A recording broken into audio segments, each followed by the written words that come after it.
welcome back to the Mutation Sector podcast. This is the episode 6. Very much delayed, but it's going to be Christmas. Ho, you smelly cunts. Ho, ho, ho, you're all been naughty because you jack off all the time. Yeah. Alrighty. Introduce yourself, dickhead. Yeah, I'm aggro. I feel like doing this each time has got me completely complicit in it. And who are you?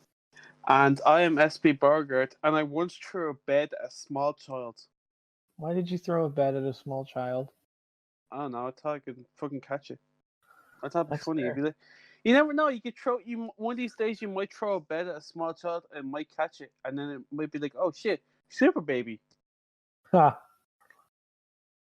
And I just would also like to mention thank you to everybody who has watched episode 5. Episode 5 was one that took us a long-ass time to make. Thank you very much, college. Cunt. Yes, thank you, college, for being a dickwad. Yeah. And also, one person I would not like to thank is Grandpa Joe, because Grandpa Joe is the type of cunt who would eat your kids' Christmas candy in front of them and steal their money. Jesus. Every episode you have a Grandpa Joe thing. You're going to run out of things for him once. No, I won't. I never will. I never will. We'll be on like episode 500 and I'll say something. All right. Well, we got to move on this fucking podcast. Whoop, whoop. All right. So, first off, formalities. How are you, SB? How are you this holiday season? Well, I got my Christmas gifts early. Do you want to know why? Why? Because I fucking finished my semester in college. Ah, congratulations! Thank you. And any college student knows that whenever you finish your semester and you don't have any assignments, that's a fucking Christmas gift that you will fucking cherish for the rest of your life. I fucking in terms of my own college things, I figured out why I couldn't view my grades, and it's because my college decided, you know what, I'm going to charge you for something next semester, this semester. Fuck that. And it's a fucking $3,000 charge. So, but alrighty. 3,000? That's like. I'm going to Japan, motherfucker. I was going to Japan. Of course, it's gonna be 3,000. Oh my god, you're going to Weebland. I'm gonna go to Japan. I'm gonna see a really cool flame. I'm gonna learn a thing, and I'm gonna eat some ramen. Wait, so you're gonna eat some ramen? You're gonna watch some fat guy do a fire fart, and then you're gonna watch some weeb shit. I mean, that's a close approximation, but no. I love it. But alrighty. Our first topic, as per usual, is history. And no way. Please explain, SB. I thought it was gonna be something else. I thought it was gonna be. Please explain, SB, how we dodge talking about community drama historical community drama this time. How do we dodge that? 6 episodes in, we haven't talked about a single ounce of drama within the community. That's amazing. I wonder what topic are we covering history-wise today? We're covering the fucking musical. Yeah. This is probably going to be the last one with any of the, stuff that inspired people. You were deadly wrong because we got the worst one coming in the next episode. What's coming in the next episode? Wait. You'll have to wait. God damn it! Oh, okay. Anyways, it's the stage violets, or the stage productions, or whatever you'd like to call it, classify them as. There are 3. Okay, what are the 3 then? Because I only have 2. Well, you fucking went over this beforehand. The first one is the original Wonka Jr., which is, by the way, a weird adaptation of 71. There's the Broadway musical, or I've never heard of this Wonka Jr. I've never heard of it. It's literally one of the most popular fucking school plays ever, and it's just 1971, but with Charlie's dad. That's it. His dad's in the play for all of the first act, and that's it. And then there's the mythological 80s Violet, which I should be very much, very pointed here. Don't go looking for this and commenting on that said video that this is a kink. Just don't. That's a Don't child. do that. Don't do that. Don't do that. Don't do that. That's naughty. That's naughty. Not only is You're a naughty child, boy. you can be convicted as crim. As a crim. You can be convicted as a crim, dog. Holy shit. You can tell my face hurts because of how I'm acting. Jesus Christ. No, I can't. This is usually how you act. Alrighty. Anyways, so since I seem to know the most about Wonka Jr., I'll explain that one. You explain the other ones that you know of. Okay, baby. Okay. And then I'll explain the 80s one, which is what it's called, which is what the other one's called. All right, go for it. Alright. The floor is yours, bitch. All right, so Wonka Jr. is by and large a play that is basically based off of the original film, but like made for stage plays. So there's more songs, and it's meant to be minimalist. The Violet scene in that is just bizarre because it ends with her exploding, but she's fine at the end. And as you casually do, you know, someone explodes, their head rips off, blood is everywhere, you know. but she's Family fine. Everything's entertainment. fine. It's a kids show. We got it. They're fine. Yeah. But it is someone my just least exploded favorite. and died, but they're fine. When I they're was fine. growing up, it was my least favorite thing to think of when I was, gearing up for conceptualizing my kink. Because the song is "Chew It," and there are a lot of people who like that song. Oh, see, now I know what you're on about now. Yeah, there's a lot of people who like that song. I don't blame them. Not a bad song.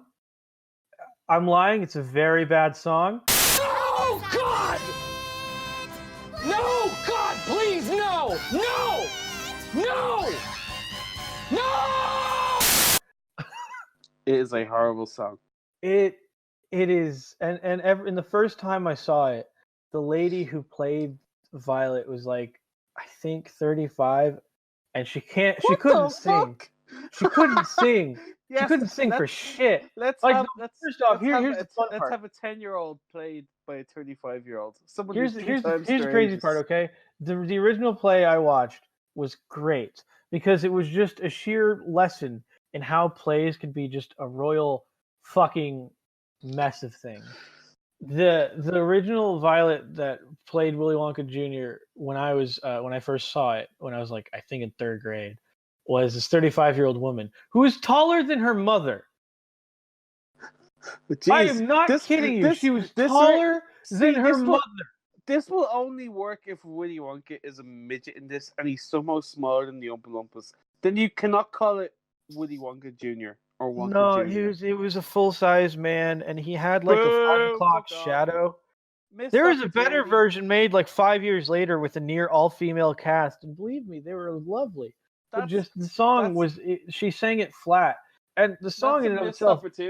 That's a missed opportunity. Have it call it Wonka Jr., but have everybody tall and have the Oompa Loompas slightly taller, but then have the Wonka as a midget.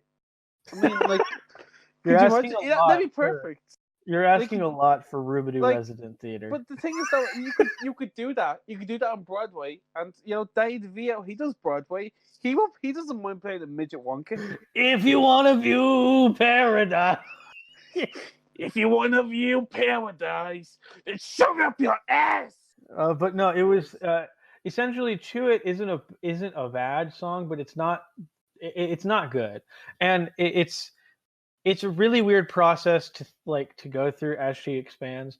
And I've seen it 3 times in my life because I've the third time I saw it I was obligated to because it was a dress rehearsal. Yeah, it was a dress rehearsal for the middle school, so the entire middle school had to come and watch.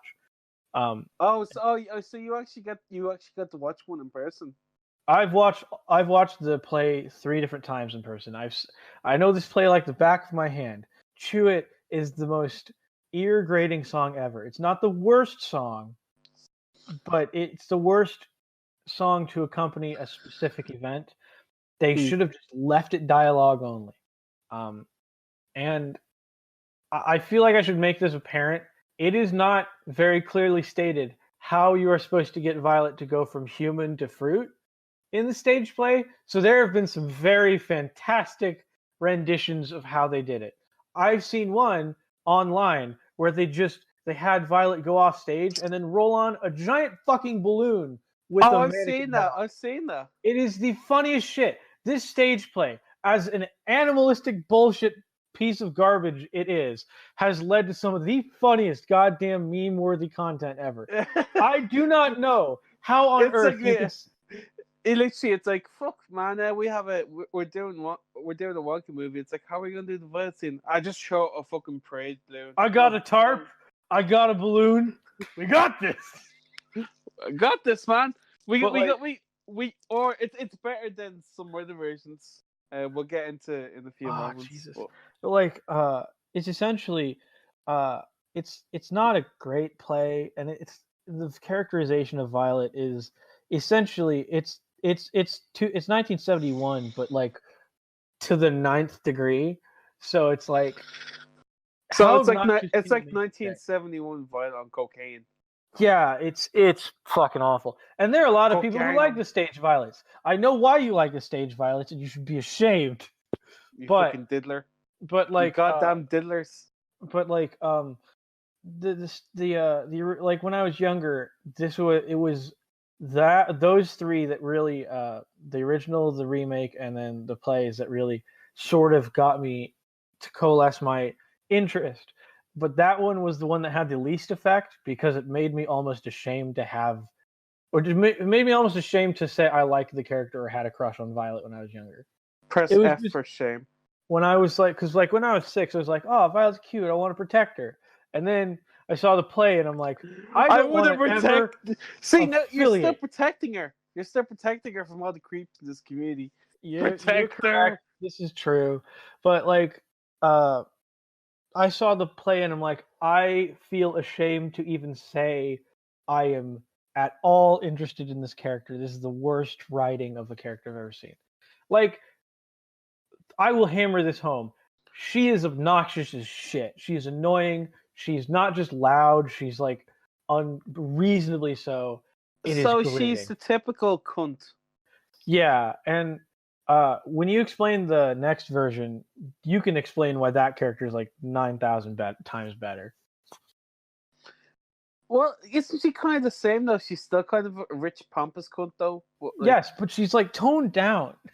Oh yeah, toned down completely. It's not like it's not a 9. It's down to like a 4. Like, And it's so it's put this way. It's not cartoonish. It's not. yeah, Cartoonish the way, it's not unbelievable. It's not It's believable. It's more realistic.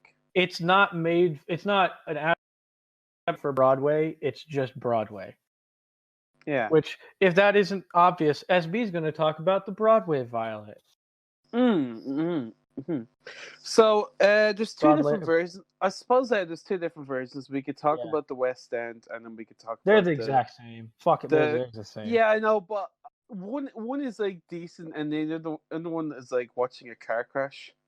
I'll let you figure out which was which. I want to take a guess at which one's decent and which one's a car crash. Okay, take a wild guess. Decent West End car crash Broadway. Oh, you'd be right. You'd be damn right. I'm now scared to see it when it comes here in January because it's coming. Have you to never Kansas City. seen the Broadway? No, it hasn't come to the fucking Midwest yet. Oh God. Let me see if I could try. Let me see if I can explain this to you. Oh, it's coming on the 21st. Oh no! Well, let me explain something to you, Agro. For the inflation bit in the West End, you actually get a It's really a disco decent ball, prop. isn't it? Yeah, it's a disco ball. You get a really good prop. In the Broadway, you get a man running around with a ball of paper mache. I'm not joking. So wait. She turns into a blueberry, but she's like tiny. It kind of is tiny, but it's not like it's like something that you would hold with like 2 hands. It's like if you know Oh, those balls they sit on for yoga. Yoga balls. Yeah, it's like a yoga ball, but yeah, dumbass. That's me. Fucking yoga ball. It's literally like a yoga ball, but it's made out of paper mache, and like it has like these tiny little hands and legs that Oh, just Jesus. ragdoll all over the place in the fucking head.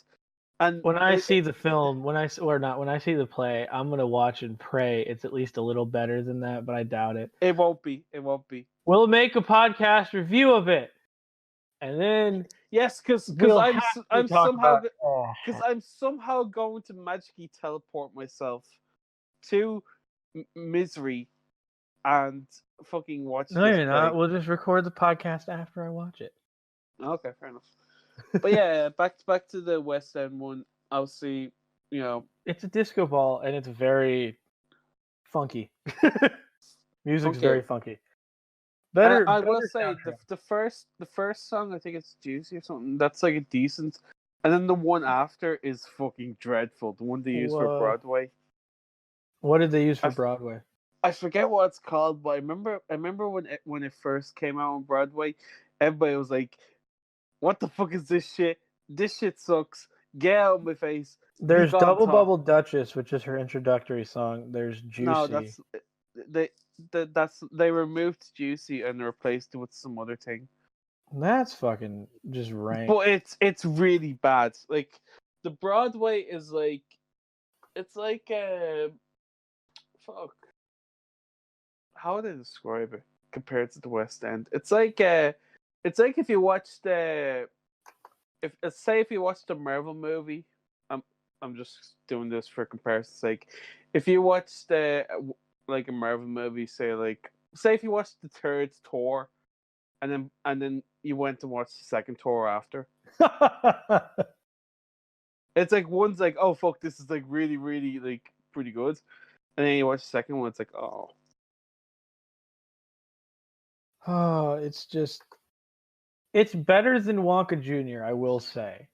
Yeah. It is, So, which is yes. not a high bar. I will also say. It's a very low bar, but you know, and I think the story as well, like it's obviously reasonable, like rich girl, Yeah, Kardashian wannabe wants to be on. she wants to be Insta famous, which is a Yeah. very interesting way to interpret the character. Insta ho. And I will say, the play itself has a good story. Oh, I just thought of another one to talk about, either in the next episode or this one. Go ahead, do it then. Okay. And then we'll conclude with the 1980s one. There's an opera one. Oh yes, I forgot that one's actually really good. That is a good play. That is a good opera. I'm upset it didn't tour, but then again, the U.S. doesn't have a lot of opera houses, so no, I've only seen pictures of it, so I don't know how it. Like, the design's really fantastic. The costume design is amazing. The design is amazing. It's literally just like one big kind of ball that she yeah, just, and the like, music is in. beautiful.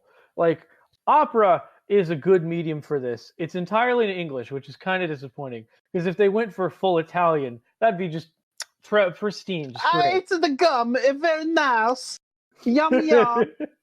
Oh, My we're wife gonna get dead, fucking. very nice. There's gonna be some Italian dude just screaming at us in the comments because. Hey, pippity poppity poopities, my spaghetti, my meatball. Oh, but it was. It's a good opera, and I will say the costume design is fantastic. The character in that one is. She's obsessed with maintaining a good figure, which is just creepy because that's it's very telling. But the entire story is the same story, but it's a good interpretation. The music's fantastic, and it's a good example of how to adapt the thing. It's a great way to change the story to fit to more modern times. Like the West End did do that as well. They did modify it because most little dickheads they see out there like that. I wonder what the Aussie tour for the. I heard it's the same. As Broadway? The same as West End. West End. Oh well, in that case, then it's probably good. Same as the Spanish one. And then since we don't know much about the opera, we're gonna tie that with this last one, which I'm dreading to talk about because it's got some hot water around it that I want to clarify. 1986. Yeah, it's called the 80s Violet, the mysterious flux time. The mysterious, amazing production suit is, I suppose that's what it's. I'm gonna burst your fucking bubble. It's a tarp with a fucking fan.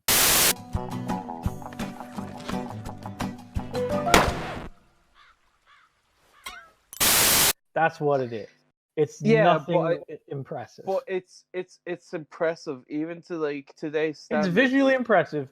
It's so easy to make. The fact that people are like, "How did you make it?" confuses the fuck out of me. But that's not the hot water bit. But the thing is though, like we won't talk about that yet. But just when you actually look at the suit, it actually looks incredibly realistic, and it flows. It's nice.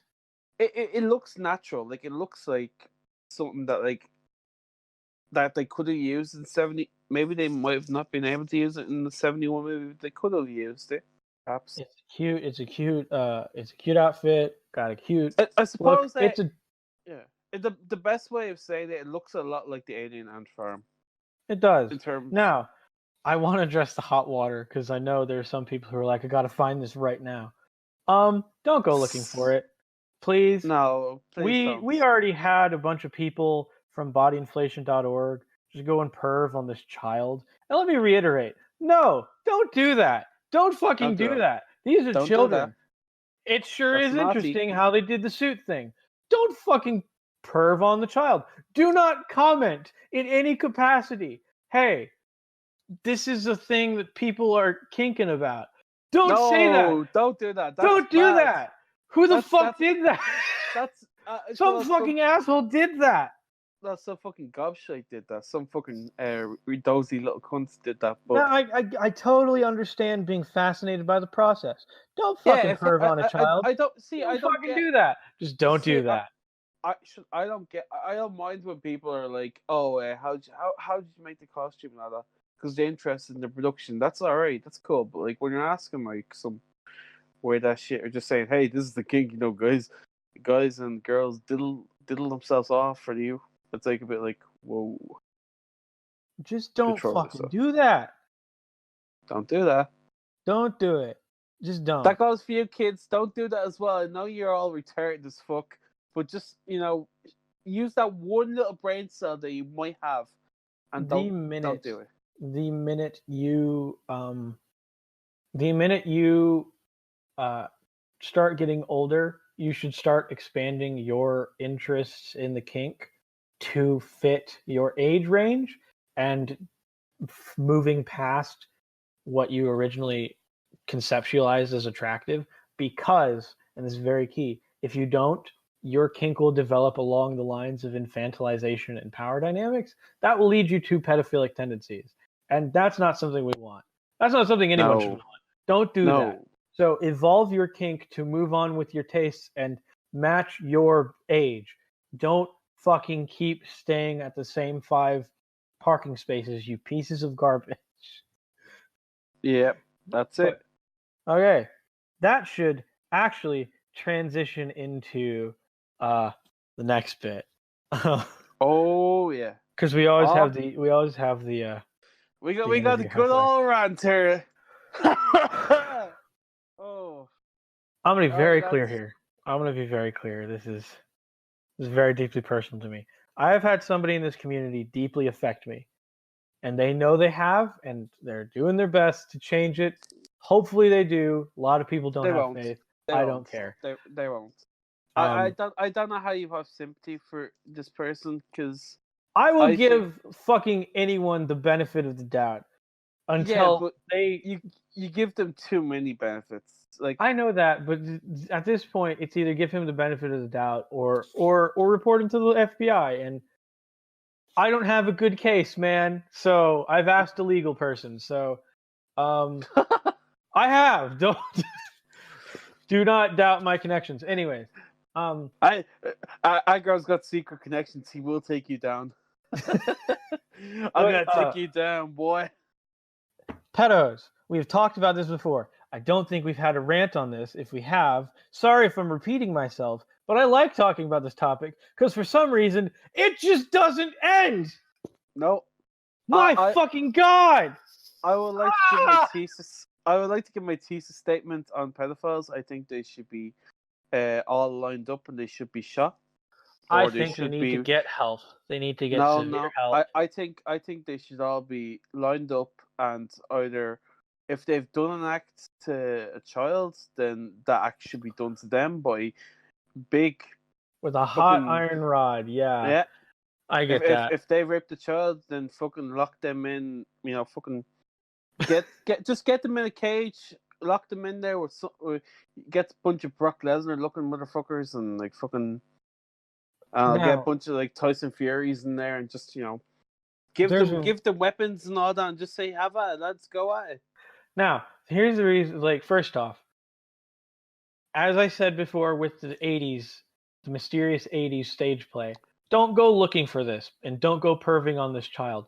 I feel like I shouldn't have to say that, since I hope the majority of people who listen to this are adults or mature enough to be around adults and know that And they if you're not- probably. And if you're not old enough to do either of those things, Fuck you. if you're not an adult and if you're not mature enough to understand why you shouldn't be interacting with adults as a kid, please leave. Yes, Go away. Please leave. I don't want you here. Yeah, please leave and fuck you too.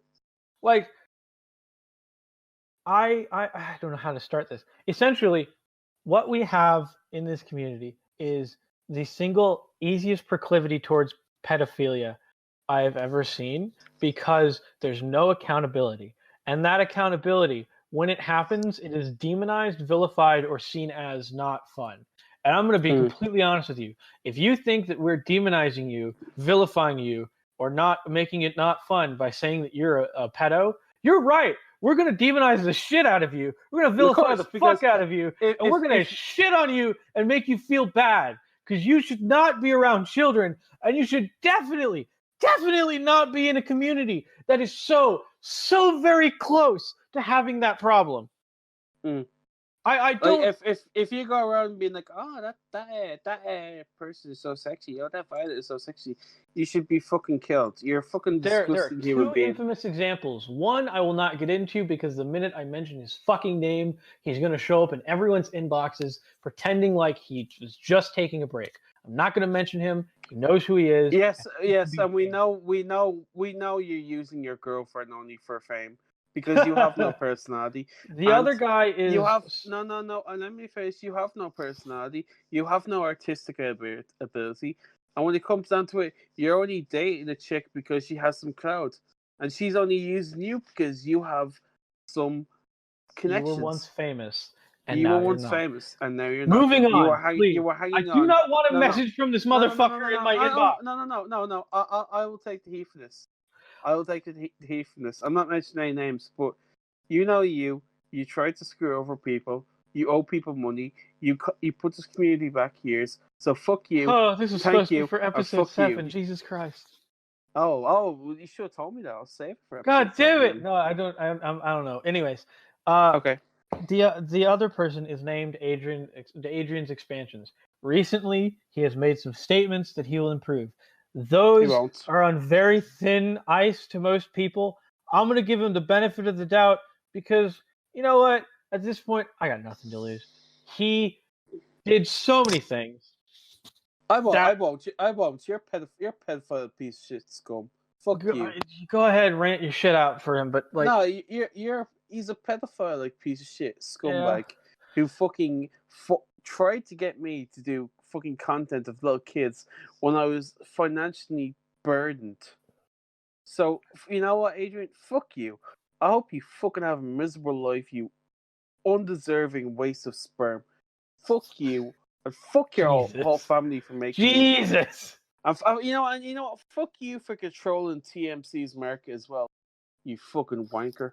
But here's dick-licking prick. Here's the thing. Up until about a month ago, Adrian did not change. He did not do anything to change his behaviors. No, he still posted pictures of kids. Pictures of a young Violet as a 3D rendering because he assumed that the reason why most people didn't like it was because it wasn't their kink.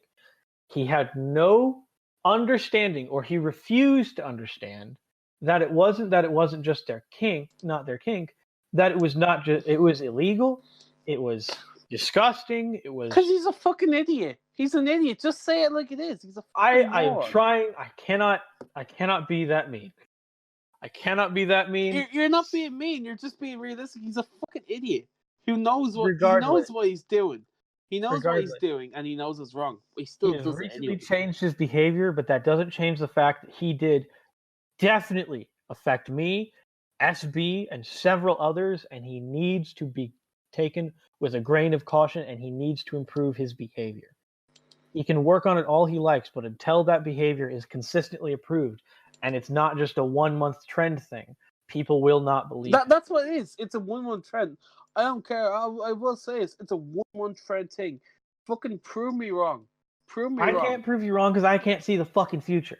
But anyway. No, that's what I'm saying. No, I know he's gonna listen to this. So Adrian, prove me wrong. Prove me wrong, motherfucker. Because I know it won't be. He's either gonna take that as a challenge, or he's gonna fucking give up. That's one of the two things. Anyway, prove me wrong, motherfucker. Prove me fucking wrong.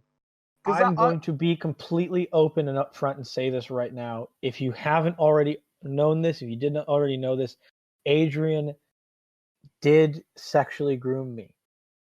He did it because he is a desperate, very lonely man, and he needs to stop being an isolated person, and he needs to start actually being sociable, and he needs to learn what is socially acceptable and what is not. Because this is the key here, because if he doesn't do that, he's just going to keep repeating the cycle. And for once, he actually acknowledged that. But like, for a long time, telling him, Adrian, you did something wrong, it was like talking to a brick wall. And that's it's like, oh, I did something wrong. And here's the even bigger issue. Adrian is a symptom. There are hundreds of people who like his art, his old art, who liked the stuff that had content-wise, who thought it was attractive. Yeah, and you know what? That's not okay. Fuck you too. Fuck you to anyone who liked his art. Adrian, you're just as bad as he is. Fucking sexually groomed me, but it's too long for me to press charges, and I don't have a good case given the evidence. The fucking people who like his shit, who continue to validate his desire to go after children, or who did that when he was still posting that, need to understand that they're a part of a bigger. They're the bigger part of the problem. Adrian, yes. There'll be a dozen Adrians, but they're not the fucking fans that are validating this concept, this problem. But I want to say this. I just want to clear out this. Adrian has not done anything to a child. No, he's not. He's not. Well, okay, not in person, face to face. To me, he did. To me, through an online text medium, he did so. He did so, and he did not at all think of the repercussions, and he did not at all consider my perspective or my mental state until it was too late. If you want to talk about it, the floor is yours. When I was in high school, Adrian was, I want to say, in his late 20s, early 30s, and we interacted and exchanged very dark blueberry inflation content. I'm a very dark person, but I'm not evil. But I was 14 and very naive. I assumed that he would be understanding of boundaries. He was not at the time. And he went through my friends list and had me go through my friends list, pulled pictures of people I knew, and we talked endlessly about this kind of shit. And it came to a head one night when he showed me a picture of somebody that he knew, and then somebody related to somebody that he knew that I cannot delve into for reasons that will destroy everything that I'm trying to dance around. Like, I'm trying so hard to give him the benefit of the doubt because he's actually, in my mind, improving. And this is old news at that. He actively pursued me and he actively groomed me. He did it because he was desperate, and he did it because he was very, very much not all there. And he didn't think it through. And I totally do not condone this. If you are an adult in this community and you see a kid and you start role-playing with them, you need to not only set boundaries, you probably shouldn't even be touching or being around that kid with roleplay. If No, it's a you should just get it, out. it's common sense. He didn't have that, and he screwed up so fucking bad, and he has hurt me in more ways than one. And there are things that he can do to maybe like barely amend it, but it's going to be so hard to move on past this. Like it's not rape, but it definitely wasn't consensual. It definitely wasn't good, and it definitely was not something I looked forward to having happen. My entire ability to role play with people and to interact with people in that way was stunted and even destroyed because of it. I've had to sort of rework myself back into a rhythm. And honestly, he is fully aware of that, and he is trying his best. And if he proves SB wrong, that's great. If he doesn't, And oh well. if he proves me wrong, great, cool. If he doesn't prove SB wrong, and if he proves everyone else right, then great.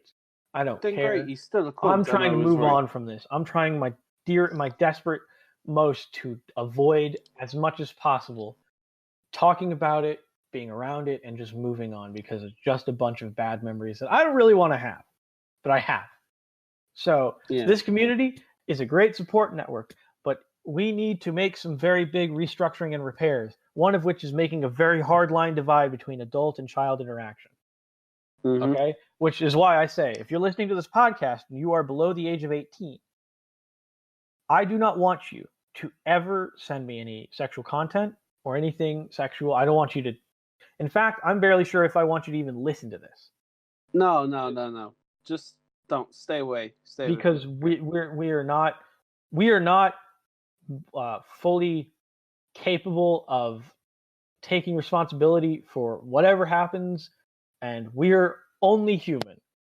Put it this way, we're two grown ass adults talking about pizza. We're two adults talking about kinks. If you're a kid, don't talk to us, and probably you shouldn't even be here. Just go watch some Fortnite streamer or something. I don't know. Go watch Ninja or something. Go draw some coloring books or something.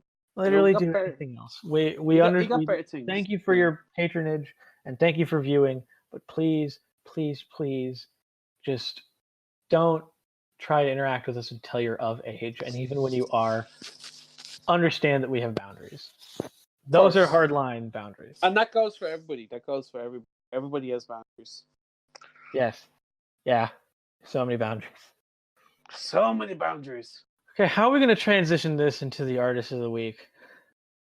Just to calm us down, get some Christmas joy back into us, because remember, this is a Christmas episode. Ho ho ho! Santa's a kitty diddler. Whoa! Hey now! Just because I sat on Santa's lap and he said he had a candy cane in his pocket does not mean I was diddled. All right. Well, we've officially gotten demonetized. We've never been monetized. Wait, when were we ever going to be monetized? Do you think YouTube's going to be like, yeah, see those guys? Money. Fair. What are we gonna give them, like 2 cents? We get $1.50 per view. Or no, if we get $1.50 from doing one episode, fuck me, then that's something. Alrighty. Now, we're just gonna move to the artists of the week. They're pretty cool. They've been around for ages. They have some interesting art with complex and varied amount of interest. The artist of the week is okay. Okay? Too many okays. Okay? I don't remember what their screen name beyond okay is, so we're gonna have to figure out how to refer to them. Okay.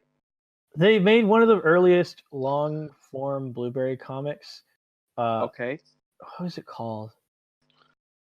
It's Blueberry with I know 2 exactly O's. what you're about. Well, we could talk about their most recent, which Wendy is Wonka. You want to talk about Wendy Wonka? Wendy Wonka is a good comic. It's very well written. It's very pretty. I love the first. Devious. I love the first one. Oh yeah, really good. There was really good work. Yeah, the second one, it's it's interesting the way the direction they've Isn't it taken darker? It's a lot darker, I which is need to buy it. both in terms of the colors and the actual story itself. But I think I'm more of a fan of the first one because I don't know if it feels a lot more something that like the type of stuff that I like or would like to write. It's Obviously, very Obviously, we're being very ambiguous with this. We actually want you to buy the comic. Yeah. Please do. We Please can do talk about support. their actual work. We can talk about their posted stuff. Yeah. And if we go to their actual page, they were the first kind of people to make like an actual Bluebird comic. Them, Lord Altros, and then I think there's one other person. You could say Beach Blanket. They're kind of like the first. Yeah. Sbbeauregarde. Jesus Christ, that name is so hard to say. Who else? Obviously, okay has made a lot of Blueberry stuff. Like Blue Planet is another one. Berry Apocalypse. Oh yeah, Blue Planet and Blueberry Apocalypse are also very well written. Basically, OK is a comic book artist, and they're very good. And of course, you have Samson as well. That's some great alliteration there.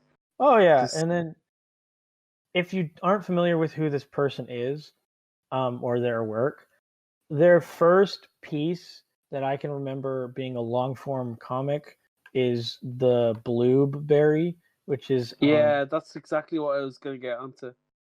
It was they're a lot like our interview segment. Yeah, you'll see today. In a bit. That was fun. Oh yeah, it's very very very fun. But essentially, the Blueberry Bloobberry, not BLUE, but BLOO, is it starts out as a pinup with just a single blueberry girl that anatomically looks not very fun. Oh no, it does not. It looks incredibly she's very small, but but then the second panel, it's a magical foray into spell mishaps that leads to hit monsters and all this fucking wonderful shit. Yeah. I highly suggest. The great thing though, it just starts off straight away. It's like hits you bang right there, first image.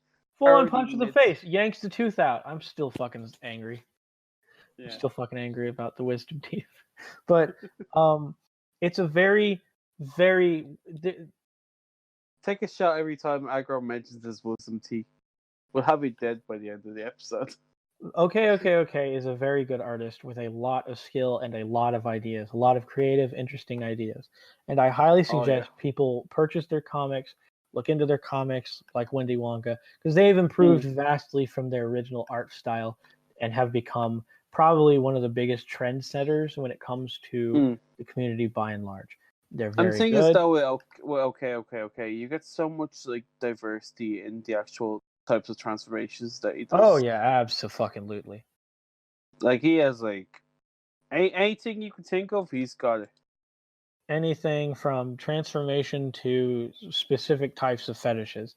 And when it comes to Wendy Wonka, it is a factory tour gone so wrong in so many of the right ways. That is my favorite work of theirs. Yeah, that is one of my. I think that actually is my favorite comic of all time. The first Wendy Wonka. Oh yeah. Like, as much as I love Liberate Vengeance, that first that's Wonka one. Yeah. Do you mean Blueberry Apocalypse? Yeah. I love that. Well, that I meant Vengeance, like Lord Altros's. Oh, okay, comics. Yeah. Not just in OK's work. I mean, in general in the community, Wendy Wonka is like the favorite for me. Like it's very well done, and honestly, I highly suggest it. Their other work, their like single panel stuff, or their like DeviantArt exclusive stuff, is very fun and very interesting. Yeah. There's a multitude of kinks. You'll find some stuff out about yourself if you haven't already. Again, I love the first. I love the first one. The second one, it's good. It's I don't think it's as good as the first one, but that's harsh for me to say because it's still not done yet. But I think He's dark. you will really like this. You will really like it, Yeah. So especially if you're highly into dark. suggested. Mm. Alrighty. We'll And also now, post pictures. Yeah, and what we'll do now is we'll actually go to our interview now. Transition in his theme. We have a theme, I guess. Yeah, we have a team. We have a Mutation Sector. So Yeah, who's very similar to our artist. Okay. So we'll get on to that. Hi, this is the interview. We are interviewing Mutation Sector. My God, what is such a boring ass Well, start. do you have anything better? Okay, I'll start. Hey guys, girls, kids, we have an interview with Mutation Sector. If there are any kids listening to this podcast, please. You're really gonna say that? Just think of our community again. Think of our community. Look, motherfucker. We dropped the F-bomb, the C-bomb. We dropped all these different things, and this is a sex thing. I feel like the kids. So the kids. I mean, I feel like I'm back home on holidays now. All right. So, yes, as I said, our interview subject today is Mutation Sector. For a lovely holiday special, we have one of the more Halloween-y folks, but that's great. Winter is the scariest time of year. It's dark, it's cold, and for some reason, a man breaks into your house and gives you things. Yeah, and it's when everybody is at their poorest. All right. So, first question. What got you into this? We always have to ask this. What got you into this mess? I think like many of us, when I was just a little sector, when you hit that little point in your life where you got hair coming in funny places, you're supposed to be thinking about girls, and I just thought about fruit. That is, as honestly, do, you know, that is the best response to that question we've had so far. Yeah. To be fair, fruit is sexy. Oh yeah. Fruit is benign. We just make it sexy. Isn't there this ongoing thing like with people where they like feed each other fruit sexually in bed? Which is just bizarre. Strawberries and cream are the basics. Yeah. See, I can't really. I'm not on board with that. It's like I'm either gonna do it or I'm gonna eat. I can't do both. Yeah, exactly. And man of priorities. Regardless. Like, my wife comes in the bedroom and she's got like a bowl of strawberries. I'm like, give me the damn strawberry. What you waiting for? Exactly. Right. Like, you don't be eating them strawberries and covered in sweat and all that. You're like, I want to eat these strawberries in nice. Yeah. See my point exactly. That's what I'm talking about. Holy shit! And then you get the cream mixed up with the sweat. It's like, I don't want this shit. Get this out you know who would like that? A good buddy in Paragum. Oh, I'm sure they're out there. I don't know if they're listening to this, but no offense to anyone who is into that. But yeah, sorry to the people that get hard-ons by oranges. This ain't the podcast for you guys. It exists somewhere. What's your opinion on turnips? I have made a picture that was technically turnip inflation. It was like the worst drawing I've ever made, but it was still a fucking nice. Freak. But the concept. I feel the heart. So many. Wonderful. It's like that SpongeBob clip where he has the water. He's like, I need it. I came up with so many different fruit inflations when I first started out that I drew them on this like fucking tablet, and they're like in the annals of my old DA stuff. So if you really want to see what like a fruit inflation could be, you could just dig through that shit. But yeah, that's essentially. So is that where your Godzilla inflation and all that? No, that was gone to that. Okay. Next question. I suppose what inspired you to make the after the movies comic? Oh man. You guys can still hear me, right? Yeah. Okay, sorry. I clicked off on the thing. after the movies was you know, I mean, I grew up in the 90s. So not a lot of us, I mean, a lot of us that grew up in the 90s were like, you know, starting to learn a lot of stuff. And it was, you know, at that time we already knew who Violet Beauregard was. We knew the whole story. We knew the appeal of it, you know, from our side and everything. Yeah. But when I saw the movies by the band Alien Ant Farm, I didn't really care for the song. It's really not my scene. Yeah. But it was for me, it was like, oh my God, like you've got blueberry inflation and you've got this beautiful goth chick. I mean, yeah, it was like peanut butter and jelly, you know, it was like, oh yeah, pork, you know, it's all coming together. Yeah. Pork and beans and, you know, I'm okay, whatever. Anyway, you get it. So, yeah, absolutely. So, fun fact about that lady: she doesn't exist according to IMDb. She's not real. You can look up the fucking cast list for that video. She's not there. Oh, that's been, and what's interesting to me, I think, is the fact that that's been like such a long-standing mystery of who she is. Oh yeah, because I've seen forums where people have made threads that just strictly for finding her, trying to find her, and that's incredible. And like the only thing that we have to go on is she was in only one other video by the band The Calling, and the videos for Adrian, and that's the only other thing you see her in. Uh-oh. That is literally, yeah, that's it. Yeah, that's amazing. The main theory is that, which is most viable, is that she was like an actress or an aspiring actress and just didn't make it, which is disappointing because she's very pretty and she's a goth chick, and everyone knows we need more goth chicks in Hollywood. Right? Yeah, they draw them all over the DeviantArt and everything. I mean, yeah, she's a big titty, but she's. But look, she lives on to your comic now. You know what, and that's the thing is I remember just being like, you know, I mean, obviously very infatuated. I was pretty young at that age, and I just and it just stuck with me. And when I came to DeviantArt and saw like all the different art, I actually tried looking it up, and there really wasn't a whole lot. I mean, I did see some, and you know, and they you know, but I wanted to do it in, you know, the style that I did, which at the time when I first started, anyone who's actually saw the comic in its heyday will look at it and go, my God, what the hell, dude? You really thought that was good? Sadly, yes.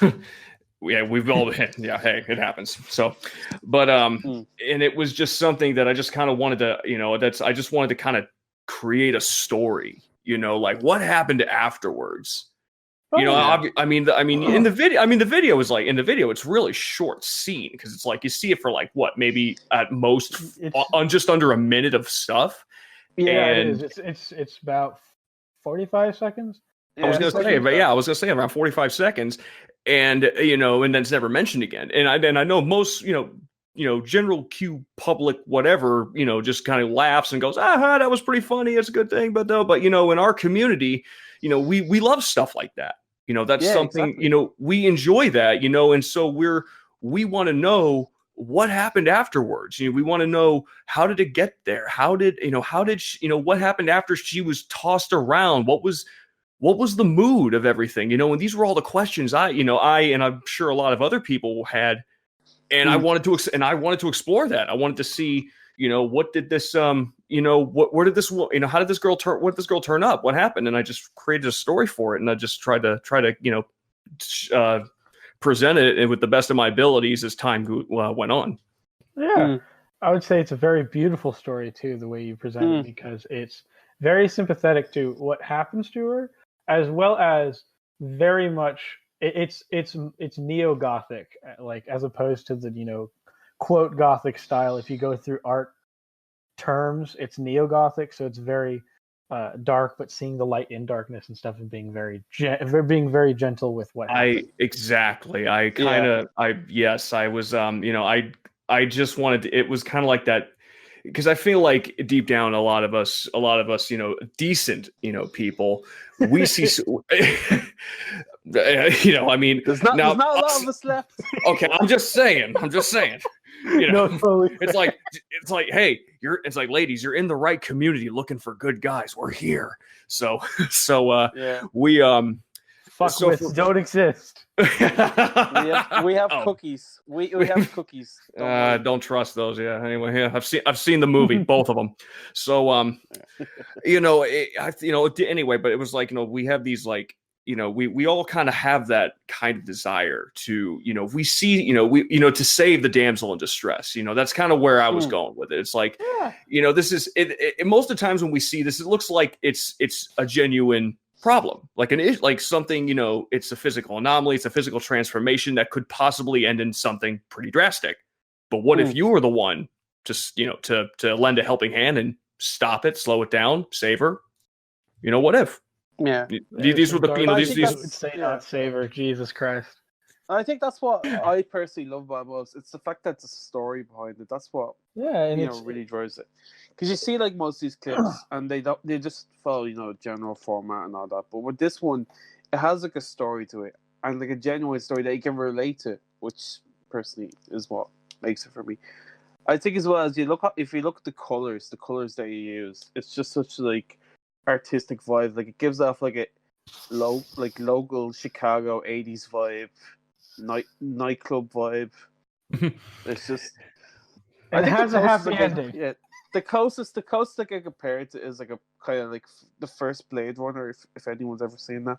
Is man, that's man, y'all got me blushing on this end. Oh my god. It's one of those. It's a very good comic, and if it's not on screen, I've made a mistake in editing, but it's very good. And I suggest everyone read it because it takes some twists, takes some turns, but it's a very good comic with a very nice ending. Yeah. I appreciate that. I'd also say another great comic is The Girl in Blue. If anyone that was my first one. That was my very first one. Yes. Yeah. That was when I was absolutely fresh out of the gate, and you can definitely see it. Yeah. I'm my own worst critic, so I'm sure we all have our homo begins. Yeah, I just kind of look at it and just go, my God. Oh, jeez. Dear God. I think we've all had that before where we just look at There's a reason I'm just like I'm like Colonel Kurtz at the end of Apocalypse Now, just the horror. What have we done? But no, honestly, I'm pretty stoked and very flattered by the response that I have been getting from the community about it. And it's I don't do Blueberry expansion too much, but when I do put it out, I seem to get a lot of really wonderful comments from some really open-minded people who really understand what it is I'm trying to do here with it. And they can even forgive some of the some of the little tiffs here and there on the art or whatever, or even the story may not be the most well written. It's not going to. I'm not the next Jerry Bruckheimer or whatever, but it's the wonderful positivity that I do get back from the community has been astounding, and it has just been so wonderful to actually keep making these kind of things for the community as I get them doled out. Yeah. Well, it's so much better than having little Timmy writing his keyboard. Girl turns blue. Girl blows up. The end. The 5 paragraphs. Right. Yeah. The 5 paragraphs just so he can get his little Johnson going for a few seconds and then forget about it. I see a lot. That's actually when I first got here. I saw a lot of that, and and hey, a good transformation sequence is a great transformation sequence. I mean, I'm not gonna look at anyone who just wants to draw comics of that and just say that's nothing, because there are some out there that I even take cues from. I look at them and go, now that's a very interesting take. I mean, it doesn't have a story behind it, but I can still kind of feel what they're trying to express in that. But for me, with a lot of there's a large, like you guys were saying, there's a very large influx of these these transformation scenes, and they don't. And for me, after a while, it's like there's nothing. There's no real substance to it, and it was kind of what I was trying to go for with these stories, and why I'm still trying to continue with my other works right now is that I love these transformations. I absolutely love them. I love the the expansions, the giantess growth, the mutations, the blueberry expansions. I love these things. These are great, little great little features to put into stories. But again, it needs for me, it needs a story. I need to feel like substance. Yeah, that's exactly it. Now, whenever I'm reading a story for exactly, I always tend to look at the characters and the story and how they progress. And if they don't progress or the story just isn't there, I just quit because I'm like, I'm not going to get anything out of this. Some of the best stories that have been written for this community have character and have depth, but they also don't sacrifice the eroticism for that, which is very key. Because there's a lot of problems, I'd say, with just basically porn in general, where they try and forego character for eroticism or vice versa, and so the tension isn't there. There are certainly pornographic art and erotic art that certainly covers it, that certainly gets those bases, but it's very complicated and very hard to find, because when you're trying to angle towards a specific audience, that audience suddenly becomes very hard to please. And I think you hit the nail on the head with these. You pretty much hit the nail on. Yeah, definitely. Yeah, because it was oh man. Yeah, so it's just like you said, it just, for me, I have the transformation scene should not really be the focal point of what it is you're trying to tell. You should really look into, trying to, get us a little more involved with the character who intends to be transformed. You don't need to write their entire life story, but just give little hints or so here and there to kind of give the reader kind of something to, kind of relate to, whether you want them to like them or you want them to not like them, whatever it is you're trying to do. And then it, and of course, because when you're putting, if you're putting stuff out like this, it's just something to remember that, people are going to be reading this, and the whole purpose, regardless what the outcome of the person reading it is, it's entertainment. So it just kind of, so I feel like there needs to be a much deeper kind of entertainment value to it, other than just 5 pages of just one piece, because that one piece should be part of could be part of a bigger picture that paints a much more prettier vision to look at. Yeah, I'd say. So would I take it that the Alien Ant Farm would be your favorite in terms of all the blueberry inflations that we have in our culture? Oh man. See, let me think here. I actually would rate that pretty high. I know we've got the patron saint, Violet Beauregard, which I think we all started at. And then we got, I know there's the Mila Kunis one, which is very popular. Yeah. A lot of people like that. That's my favorite. I'll throw that out there. Yeah. The remake was, honestly, to be honest, the remake just didn't really feel the remake, to be honest with you. Just didn't seem to hit me real well. So yeah, you know what? I would actually say I can honestly say yes, the alien, the Miss Jasmine, as she was known, is definitely my pick. Oh well, there you go. See, we have all different people saying they like different clips, and there we go. That shows diversity in our community. Not everybody is just like, 71 is the best, or 05 is the best. Where people say, SNL was the best one, or oh man, I forgot about that one. That didn't exist. I didn't even think about that one. Or some people will be like, it's the stage musical, or but I saw the stage musical, and all I just went was, that was cute. I'll tell you, nobody's saying the fucking Tom and Jerry one, that's for sure. You say that fucking now, but there are 5-year-olds that'll be watching that again and being like, I have a new feeling that I cannot describe. It's like, my God, who would be into this? Oh my God, I'm into this. Oh no. God. All right, next big question to sort of see how willing your mind is to mix things.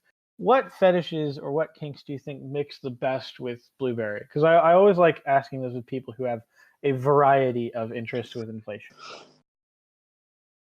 Wow. Oh man. That's a good question. I really like that question because anyone, if anyone's seen my work, I like to run the whole gambit. I like to do it all.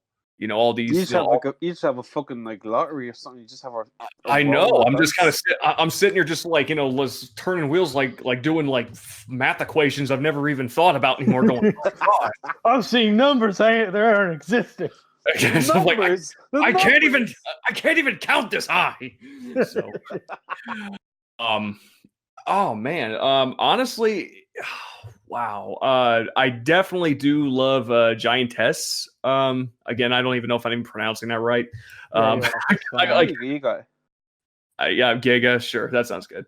Giga works pretty good. I mean, and the funny thing is, the fetish itself works great on its own, but then when you throw in, you can throw in like, even the mutation aspect has a really has a unique fascination. I would find perhaps maybe the person turning into the blueberry is actually spawning roots or something beneath them and creating a whole bushel outside of them. You and Lord Altros would work well together. I just realized that. Johnny. He has a whole comic with that concept right there. Like it's Really? fantastic. No, Yeah, kidding. there's I think Oh, it's the man. third Blueberry Vengeance. Does that happen? Yeah, I think it's the fifth one. I love Lord Altros's stuff. That is some cool blueberry stuff. If you were the current new monster berry mixer, that guy was the first, because he likes slime. I don't know if he likes giantess, but he does all that kind of crazy. I think he still does. I think he did. He has done a few at times. Yeah, he likes the bizarre concept of full transformation. And with Blueberry Vengeance, he's just been taking different avenues of blueberry interpretation. Oh Put it man, this way, like yourself, he's not one-dimensional. We'll say that. oh, that's man. Yeah, I've seen a lot of his stuff on his DeviantArt, and it blows me away. I remember like that was actually one of the first guys when I was like just starting when I was on DA and starting out and really testing the waters as far as my art and storytelling. I used to actually look at a lot of his stuff to get inspired and go, oh my God, like this guy has got like the style's good, the colors, he does really amazing stuff with the colors. Like it's so, things like that, just wonderful. And the great thing as well, he's able to tell like a whole story through like maybe 1 or 2, 3 pictures, which is absolutely insane. Yeah. That's just. I've always Unreal. wondered I've always wondered, like, getting back to the topic, I've always wondered what it would be like to mix different fetishes, and I've done it sometimes, or mix different kinks with berry. It's not hard. People just choose not to do it, which is not, inherently evil. It's kind of complicated. So, like, and some people, they're like, I just like my juice. I just like juice. That's it. Right. Some people are just basic bitches. No, that it doesn't even have to be like obscure, some of the more obscure stuff that gets thrown around a lot. I mean, because I'm pretty sure you could work like obviously lactation fetish would go into play very well with that, breastfeeding, that kind of thing.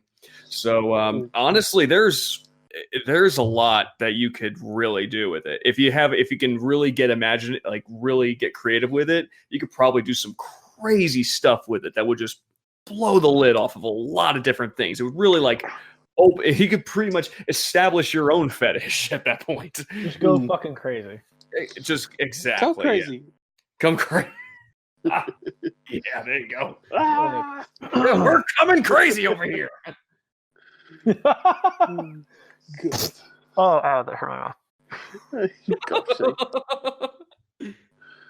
mouth. Fuck wisdom teeth. Ow. Oh my man, I've had that. I thank God I got that shit over with. I've never had that shit in my life, so You're lucky. Yeah. Lucky fucking bastard. I guess those Irish pricks don't get the fucking wisdom teeth. Holy shit! Not gonna touch that one. I got to touch that wood with a fucking 10-inch stick. 39.5 foot pole. Da, da, da, da, da. I wouldn't fuck that with a gigadick. Oh my God. Oh, fucking hell. So, I think another one of your posts is actually just a single picture of Brie Larson, and I know going through the comments, I'll take it you're not a fan of Brie Larson. I wouldn't say I'm not. I honestly don't. It's from what I've seen, from what I heard. To be honest, as much as I love comics, I've been reading comics since the '90s. But the thing is, I've never really cared for superhero comics. And I mean, I read stuff like Spawn. You know, I mean, I did read Spawn. I read the Max, and I read like you know, I read a lot more of the stuff from Image Comics, which is like still probably my favorite publisher to this day. So I wasn't really big on superhero comics, but it just lately, as far as it looks to me, and I can only speak for myself, I don't pay too much attention to it nowadays. But from what I gather from my wife watching stuff or from people I talk to, it's just gotten so political, and it's all about this, you know, doing the whole, you know, we're trying to be socially, you know, acceptable to everybody. So we're going to have to, you know, do this, we're going to have to do that. And from everything I heard Brie Larson is just a big loudmouth about this stuff. And it was just like one morning, it was just one morning I was just in a really bad mood, an absolutely awful mood. And I just turned on my computer and it was just in my face. Like she was just like, there was a news article about her saying, I guess it was straight white males are not going to like the Captain Marvel or just, it was just a bunch of stuff. And I just got like, I was just like, oh my God. And I was like, logically, I'm like, I'm going to take my frustration out on the tablet. What it is it's a gimmick in movies. They're going to capitalize on these things, and then once it becomes less of a prominence, they're not going to do it as much, and that's just the. But I think if you take a look at the way they've promoted, say, Black Widow compared to how they promoted Captain Marvel, they've done such a better job with Black Widow in terms of like pushing like a female-driven cast. Simply by not focusing on the fact that they're female, but rather that they're strong, good characters. Exactly what they should have done with Captain Marvel. Yeah, you know, you hit her nail on the head. You just if your characters are strong, it doesn't matter what their gender is. It really doesn't matter at all. I mean, because you know, I mean, I was me and my wife actually watched. There was a movie that I think it was Natalie Portman. I think her name was. Yeah.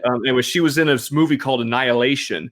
And I've seen that. That was an all female like group just going into the woods, and that was a fantastic movie. They didn't make any.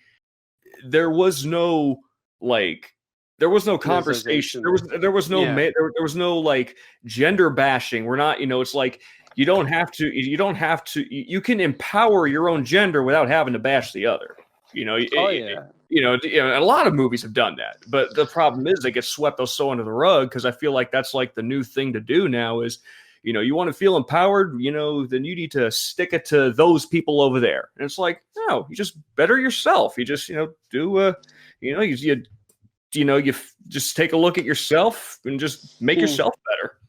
And then after that, revolution is multifaceted, and most people don't realize that it's not just punching. Yeah. Yeah, well put. So it's very fascinating to watch different like kinks meld and to watch you express different emotions and different stuff through art. What? Yeah, it was. I actually did get. Someone did try to wanted to commission me to expand on pun intended expand on that story, and I was way too busy for it. So, but hey, no apparently, dice play. What's that? No dice, play it. My biggest question is, what is your biggest regret as an artist in terms of creation? Biggest regret. Something that you look back at now and you're like, oh, why the fuck did I make this? Or, you know, difficult because I'm actually pretty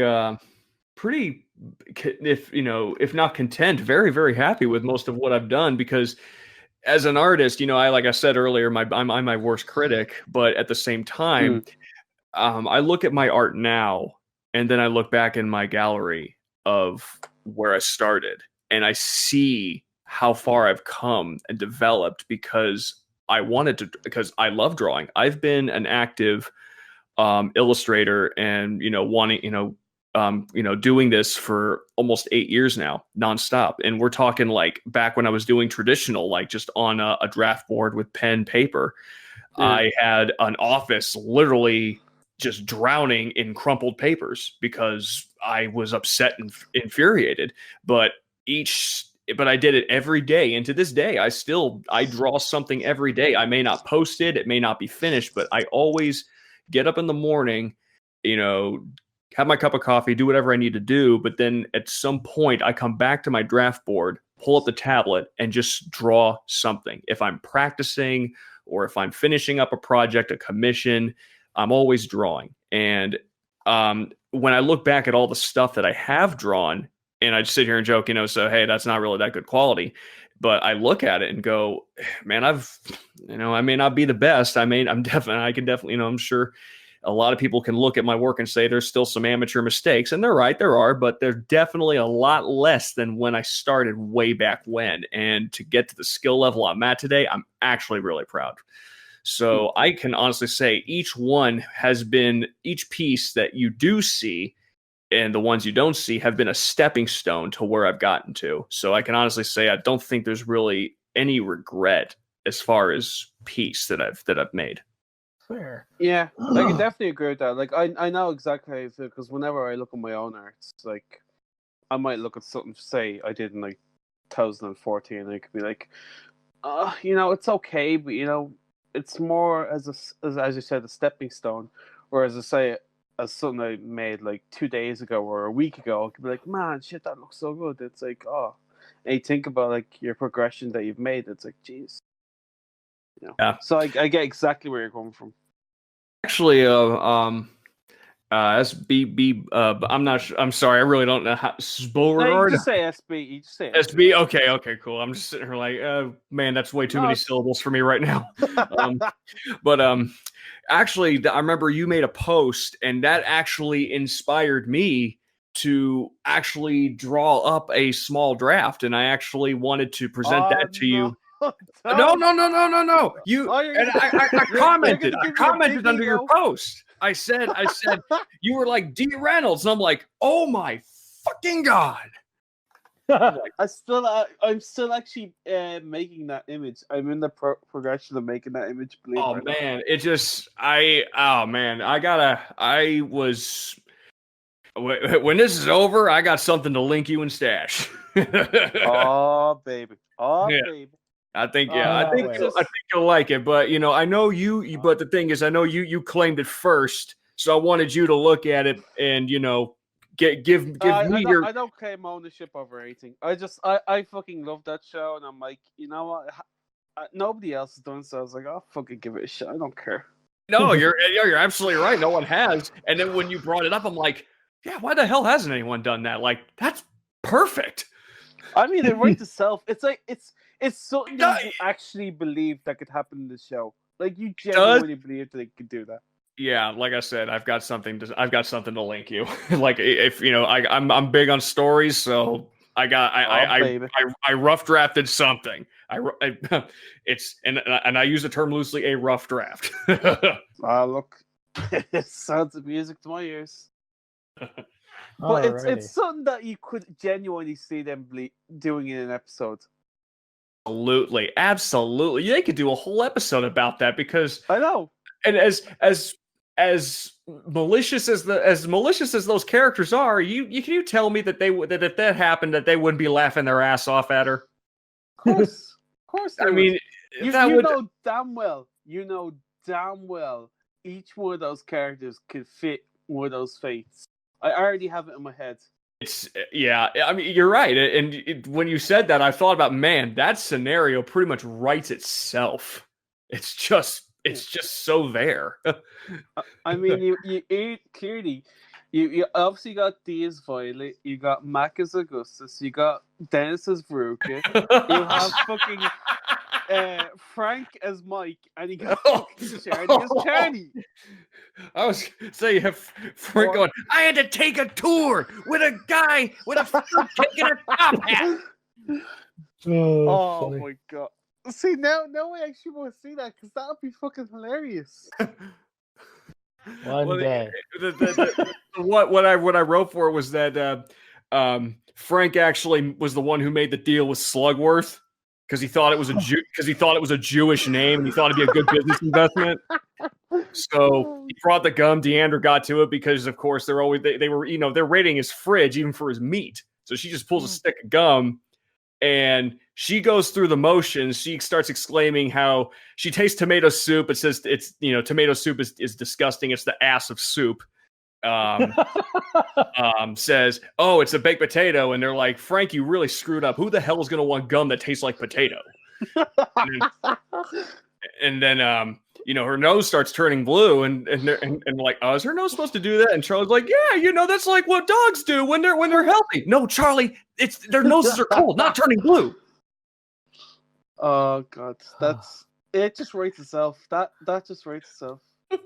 One day, one day, someone's gonna just slip that under. They're gonna get a Charlie Day store and just go, hey, brother. I know, yeah. I'm just kind of like half tempted just to just be like, it's just kind of like send that to them and be like, just saying, I already wrote this for you. That's, you can take a day off or however many days you take off an episode. Boom, you're done. There you go. There's some money for you. Here's free money. Take it. Alrighty. Well. Oh god. That was wonderful. That was a wonderful questions and got some lovely insight into a lot. So I suppose half an hour. More than you bargained for. No, honestly, it's good because it didn't require us to do a lot of thinking. It just allowed us to flow, which is nice. It allowed us to be as stupid as we possibly could. I love it. Yeah. Oh, basically. Thank you for having me. This was I saw that post and I'm just like, man, it's because as I listen to podcasts, I was like, you guys have a lot of fun. I'm like, I got to get on this shit. Yeah, got to get on this. So if you want to like talk about any links, any Patreons or anything like that. I do have a Patreon because who the hell doesn't nowadays? I do post regularly. There is a decent amount of new content that I'm posting. There actually is a brand new Blueberry comic I'm posting right now. Ooh. There you go. Which does involve three very large-breasted, large-bellied girls going on spring break. All right, lads, you've heard it. There's where your money goes. But I do want to, I definitely want to let everybody know. But starting January, I will be lowering my tier prices and pretty much lumping it all into one. So you'll be getting pretty much everything for a lot less. So if you just want to hang out for another week or two, wait till I drop the price down. Whatever you want to do. That's my plan for the new year. But I definitely want to would like to take this moment to give a shout out to two patrons. They're just two of the best guys I ever met. The Nons, man, if you listen to this, you're the man, brother. You are the man. You are one of the coolest motherfuckers I've had the pleasure of interacting with. And my boy Sbbeauregarde. Man, shout out. Love you guys so friggin' much. And thank you again to anyone who's been on my Patreon, contributed to my Patreon, even you popped in for just a quick second. The fact that your curiosity was piqued enough to do it and throw whatever you could my way. Hey, from the bottom of my heart, man. That's real love. Real love, brothers. All right there. Right there, man. All right. Well, thank you very much. Thank you. No, thank you guys very much. This has been very fun. Man. I hope so. Alrighty, welcome back from that wonderful interview. I hope you guys enjoyed that as much as we did. That was fun. That was hilarious. It was fun to record. It was so much fun to record. I want to thank Mutation for taking it on such short notice. Because we were trying to get an interview and we were like, please, someone come, help us. And who can we get? Oh, God. And the Mutation Sector came to the rescue. Superhero, yay. Yeah, he came to the rescue. He came down from now the to bore you. Now to bore you fucks with news. Yeah. Got a lot of Christmas. Sorry, I felt like we hadn't put in enough Christmas. Well, If you're looking for Christmas presents for yourself or for others who happen to have a kink but you do not, Hey. we got quite a lot of clips coming out very recently that I think everyone will enjoy to some In our extent. news, yes. Hey, Yes. we got some good shit coming up. On Curvage, there is Mama Horker and Hellborn and Luna Hellborn's photo sets and videos of Blueberry Inflation. Mama Horker is a lovely SSBBW model with a lot of experience in this, and I have no idea who Luna Hellborn is, but she looks like she's having fun with it. So Yep, enjoy at your own It extent. kind of looks like if you've ever seen the Raven Flex or the Valerie Vixen type of clips, that's kind of what you're Or gonna the get with this. those YouTube videos where it was like it was like a lady standing on a white wall in like a leather outfit that was stretched out. Dimney. Like that. Like I don't remember what it was called, but those are Dimney. ages ago. It's Dimney. But yeah, those are the two that are on Curvage. We have a big cutie Chloe photo set, a big cuties photo set. And another a one video from Big Cuties. Yeah, she's also done a video. I've seen tidbits of the video. It looks incredibly good. It's kind of like she plays off the aspect of like Violet after the juicing. The minute I can get this clip is the minute I'm gonna be fucking happy. And Chloe, of course, is someone that you should definitely support. She's an amazing creator. She is phenomenal. And she's lovely. She's one of the better Big Qs, personally, I think. Yeah. All right. And we have a few updates. Yes. In terms of, We have an update that Riddler Corp is still working hard. He is himself and Candy have finished up the Berry Girl shoot, and they've sent it on to the mysterious morpher / creator, and now all they're doing is waiting for the result, as are we. Yeah, and if you can, follow Candy's Patreon. That's lovely. That's lovely content. They might post some inflation stuff there as well with in terms of breast inflation. I know for a fact they're still Candy's looking for. Candy's been doing some great stuff with the weekend, and it's like you're gonna be seeing some comparison pictures up on there if you're not already subscribed. And it's worth it. Yeah, and she's very enthusiastic. They are still trying to get settled down because job market's great, but once they do, they got the suit pretty much in the bag. In the bag. TaylorMade Clips has released a couple videos since we last posted. Yeah, a couple of female and one male, which I think I have one of the female. I can't remember. I think I've seen the wedding one, and it was okay. I think I have the wedding one. Yeah. It's okay. It's alright. Like it's a decent concept. But, like it's like not a bad clip in terms of like acting. It's like it's decent. It's like above average. But it's like it's I'll give that is a different spin on the genre, and it's not the usual thing that TMC kind of goes for. The last bit of updates is the next comic for Blueberry Vengeance from Lord Altros has been confirmed. Still, it is in progress. He posted it on his Twitter, I think, and it looks pretty promising. It looks great. It looks very promising. And just to close out the news segment, we have a speculation that Liddell Han maybe might be making a clip. A Blueberry clip? Possibly. Yeah. I hope so, because she's done some phenomenal breast expansion work. And Blueberry stuff would just be top of the notch. Her content is like A levels. Like, in terms of acting, she's the best. She's won awards, guys. Like, come on. Yeah, I mean, when you win awards for acting, you gotta be pretty good. So. Alrighty.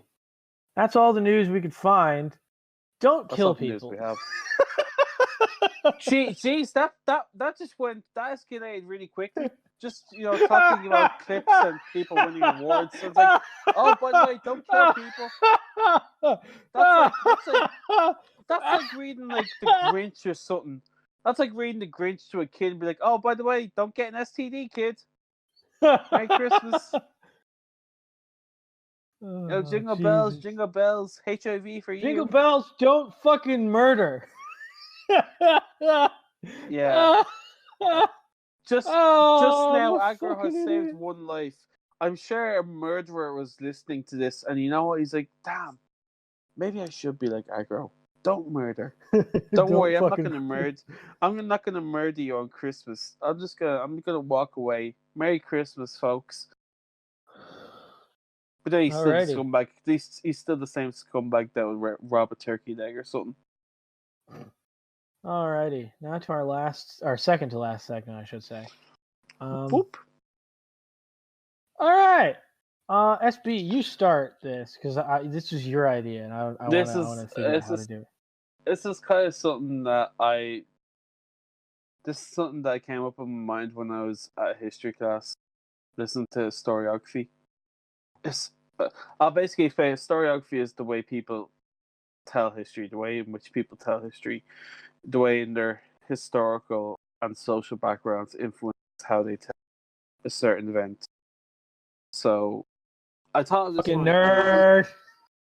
Yeah, fuck you. You're in like what psychology, sociology. What's I'm that? fucking sociology, so I'm no better. Yeah, but what's that gonna does do for actually you? sound Fuck very- all. That's gonna do nothing for you. Anyways, Uh. what I was thinking of, like, if I was actually directing a movie, God help that movie if it came out. I was like, man, how would I actually, make this movie? How would I modernize it to a degree in, like, I want a movie and say like 2020 something. How would I modernize it? So, that's the topic. So I'm gonna ask you, Agro, how would you make this movie? Well, for starters, I know there are probably a lot of people who have this idea, but I definitely would work with Wood Rocket to make a parody. I Okay. would not make this a film that could be released to the general public. Mostly because any way I would take it would be a very different interpretation, and I don't really want to. I don't want to adhere to the story. I'd rather cater to people's tastes. I have to ask one thing though. One thing. In your movie, would you have Have who? would you have Godzilla in the movie? Absolutely fucking not. Bullshit. You would. You know you would. Absolutely not. You mean I'd probably either work. You mean he doesn't come down at the end and destroys the whole factory? No, absolutely not. What I'd do is I'd work with Wood Rocket and some very prominent porn stars, maybe some independent ones, to make a interesting interpretation that utilizes the base story as a sort of vague plot gesture, but overall caters to a lot of kinks at once. Because a lot of Wood Rocket films, they're just characters fucking, and I'd rather them cater to kinks. That's how I'd do it. I'm a fucking monster. Oh, Jesus. So what changes would you make to the cast? Would it just be... It would, like I said, it'd be majority porn stars. I would definitely, it would definitely be more focused on the kink aspect that could be taken from the story or taken away from it, rather than the base story itself. If I were to make a pure movie of it, it would be hard for me to do it without showing my clear influences of 05 and 71, so I'd have to try and find a way around that. So that's why I'm more doing it in a different capacity altogether. Yeah. What about you? How would you do it? See, I would kind of do it in a way that it could come out in theaters. I know it has no chance. I would try to take a more modern spin on it, but kind of have like 71 vibes, if you get what I mean. Yeah. But what I would do is I'd keep the genders the same, but what I would do is instead of like having the children suffer the fate, have the adult fate, and through the adult, Fuck the parents. fuck the parents, and through the parents, and through the kids' eyes, what they see is they see what could have happened to them, and what's become of their parents, and they learn the life lesson of shit. Maybe I shouldn't be eating too much chocolate. Maybe I should be a better person and not be my Maybe I mom. should be a better person. Maybe I shouldn't, be so competitive, and maybe I should focus on other things. Or maybe I should look to the less fortunate because on the outside I come across greedy, and maybe I shouldn't watch too much. I shouldn't be on my time. I should communicate with other people better. It's kind of like a more has a message behind it. So, like when you're a kid, you go see that, and like you know, regardless of what happens, and just I think to more modernize it. Obviously, I think Violet would be more like kind of like the Instagram hoe, obviously, but like when she saw what what her mother did basically for the cloud, for the views, she'd be like, maybe everything isn't about views. Maybe I should be wholesome. Maybe I should be wholesome.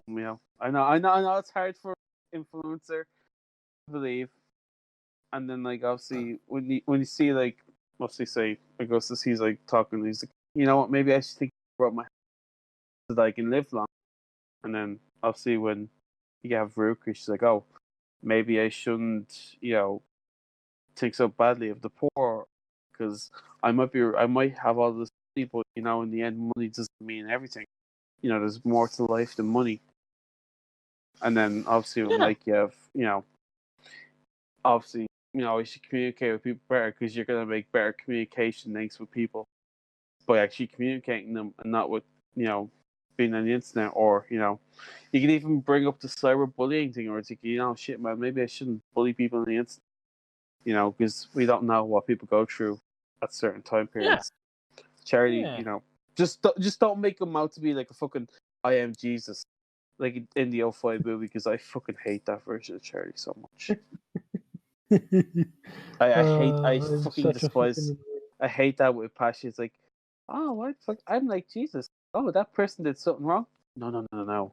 Let me praise the Bible. Let me show you some things. You're going to hell, Violet, because you're old. Obviously, I would have, if I could, I would get The Rock as Willy Wonka because that nearly happened and it needs to happen. That or Danny DeVito. I want either of those. Or you can get the best of both worlds. You could just have The Rock as Wonka, and you could have a million Danny DeVitos. I'll fucking take that. That sounds like fucking heaven to me right there. That'll make a great comedy. Honestly, that would be a fucking great movie. Sorry, you have Kevin Hart. You can have Kevin Hart as this little midget or something. No, that might be racially insensitive. Yes. Yeah. All right. So, comment below. How would you make a Wonka movie? Go ahead and tell us. I'm not going to read.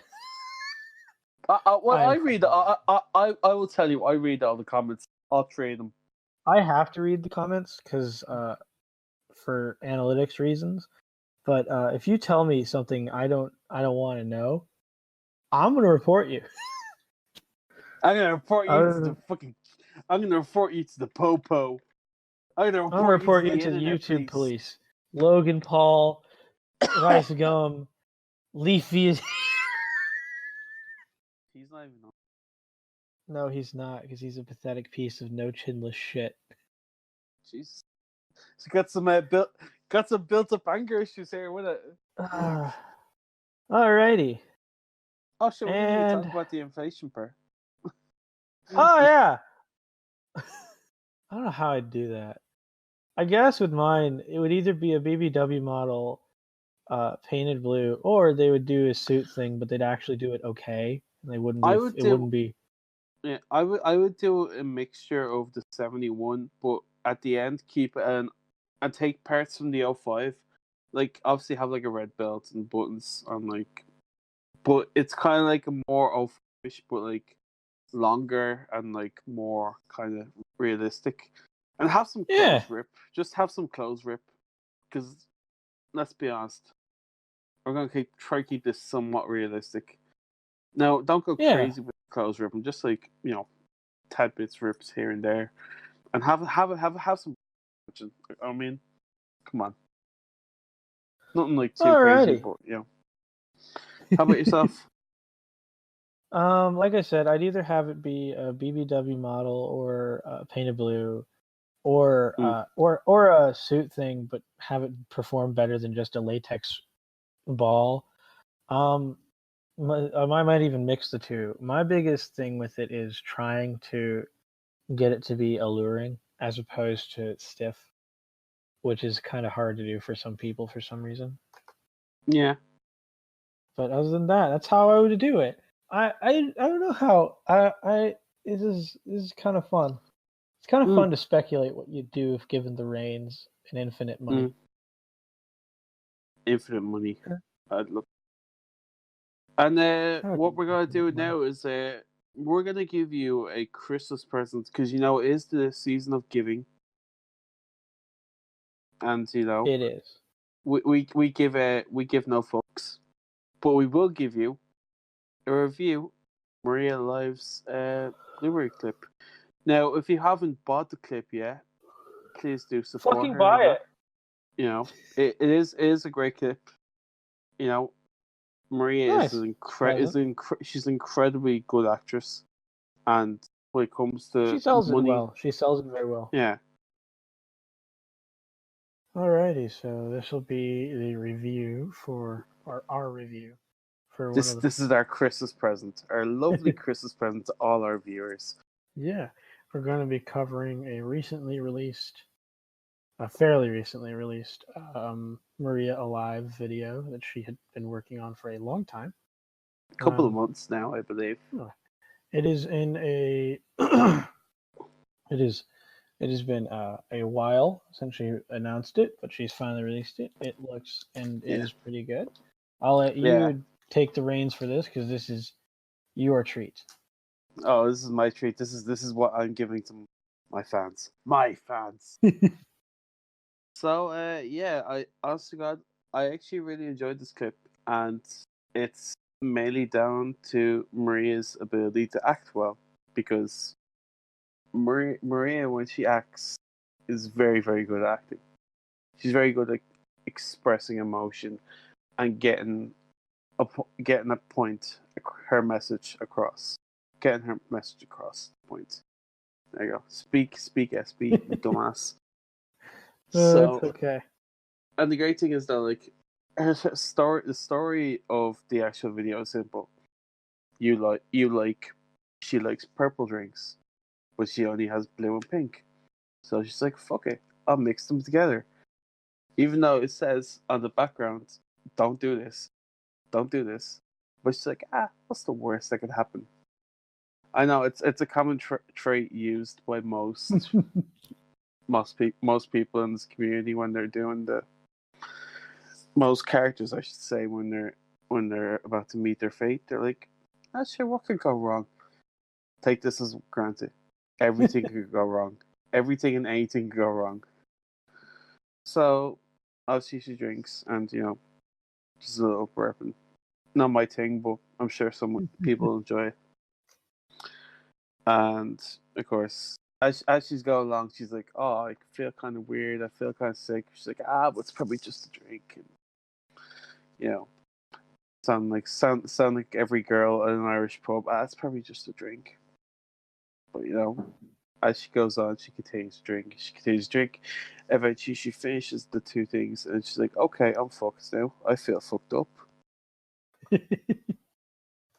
And then she starts to inflate. And the start of it is the effects are actually really good. Like the way she does it, like she kind of does this belly dance, but like she does that in a way that makes it look like it's gurgling, which is actually really cool. So She's I give really her good at props that on in that. other videos, and that's a really good addition in this one. Yeah.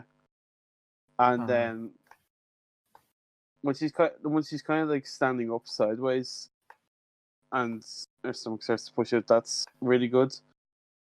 And then the rest is like, it's okay. Look, I understand that she's limited by a shitty computer and her After Effects. She'll tell you that herself.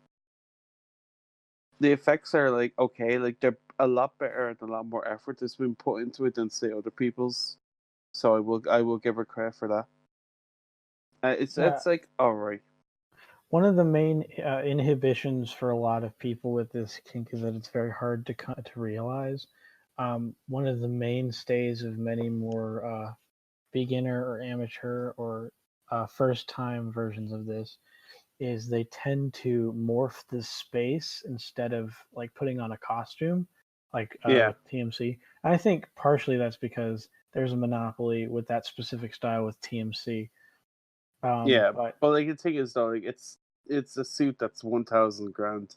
Yeah, it's not a cheap thing. 1,000 grand. It's a high maintenance thing, and it's far easier to do this one take sort of ordeal than it is to pay $1,000 and then continue investing in latex care.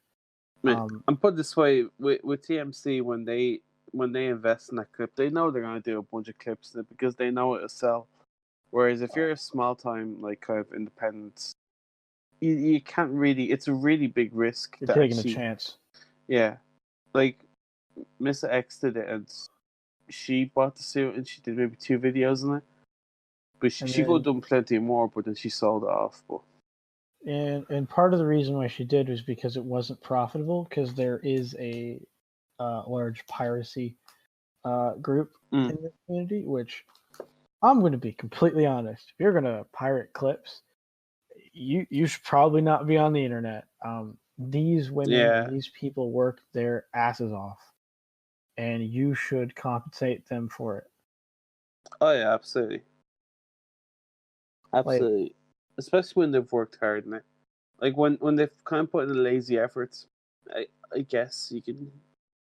It's still shitty, but you can kind of still do it. But like when people have worked their ass off, you know, just show a bit of decency. Like imagine if you worked on something really hard and someone just kind of yanked it and was like, "Yeet." But like with previous clips in this similar vein, there is a lot of just general film morphing, but this one's very, very well done, very well acted. It's got a good camera quality too. Previous ones have the issue of a really bad camera quality. Yeah. But that's the thing. That's the thing you can always say about Maria's clips is you're always guaranteed like a good acting and a great like cinematography, like very similar to the Delhan who we mentioned earlier. Yeah, incredible actress with like an amazing camera work. You know, and even the effects are good, though it's sometimes the effects kind of overshadow what she's actually saying, so it's actually really hard. Like I only found this near the end, but like it's really hard to hear what she's saying because the sound of the effects is actually kind of going over it. Yeah, but overall she does a really good job trying to convey what she's doing. And especially for her first time. Yeah. And I encourage return investments and even return takes, and even some of the community helping her sort of get that niche better explored and better honed. So we have an adequate market, because we need a market. We don't need a monopoly. As much as I love the concept of a monopoly, we don't need a monopoly on one type of video. So invest. But the thing is though, like and just like even now, I know you've heard the review and all, but just go out if you have the money and you want to support another creator. Go out and buy it. Support your creators, motherfuckers. Otherwise, your creators will leave. Like We will Yeah, not. We will leave. No fucking joke. We will leave. If you don't well, support us, if you don't I give ain't us a going reason anywhere. to continue, we will fucking vaporize. Everybody will leave except SB because SB has no life. You can laugh Yeah. all you want, but it's true though. Motherfucker, at least. You got more of a life than I do. I live here. Yeah, I mean, like let's. I mean, if we look at like, I was just thinking this. Like, if we look at the people who be in this community, and like they just leave, and then like, oh, such and such has left, but SB is still here. He's still kicking it. He is the eternal, the ever-present voice. I'm like the cancer. You can't get rid of me. Alrighty. Well, I hope you guys enjoyed that Christmas treat. Go ahead and and buy Yes. yourselves some presents. Go and get some presents. Buy me a present. Buy me a commission. I'll give you a morph. Give me money. Follow my I'll advice from my previous fuck up. Don't kill people. Unless they're a pedophile, then kill them. Also, learn the lesson from Tim Allen. Don't kill Santa. Or just be like Mr. Rogers. Yes. Now, have a lovely evening, y'all. Yeah, and Merry Christmas. Merry Christmas, Happy Holidays, and for the love of God, if it's snowy out, stay indoors. Now, if it's snowy outside, you make sure to throw as many snowballs at people. Have a Especially your good enemies. night. Remember, we have now finished the decade. The decade is over. See you next decade. See you next decade. Oh, you'd want that decade, wouldn't you? I bet you're craving for that, boy. That's funny. I remember one thing only in life. History is a bunch of lies. Good night, everybody. Good night, everybody, and fuck you, pedophiles.